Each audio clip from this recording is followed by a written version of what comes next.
You ready? Mm-hmm. Okay. Hello and welcome back. Welcome here. This is the Joseph Smith Impressions of a Prophet podcast, and we're here to tell you a little more about the story of the restoration of the Church of Jesus Christ of Latter-day Saints with Susan Easton Black. I'm Clayton Pixton. I'm Susan Easton Black. Hi. Yeah, that's right. A very well-loved professor. Classes were always full. She's also written over 100 books. Is that right? Yeah, that's right.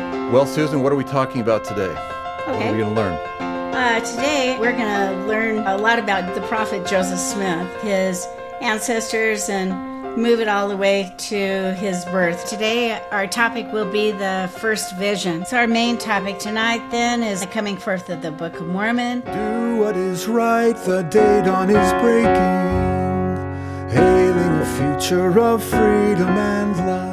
So today we're going to talk about Martin Harris, the uncompromising witness of the Book of Mormon. Today we're going to talk about Joseph's wife, Emma Hill Smith.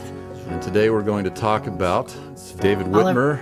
David right? Whitmer, and, Oliver Cowdery. So we're gathering to Ohio and then tar and feathering of the prophet Joseph. Today we're going to talk about the fall of Kirtland, and our big focus is going to be the Kirtland Safety Society.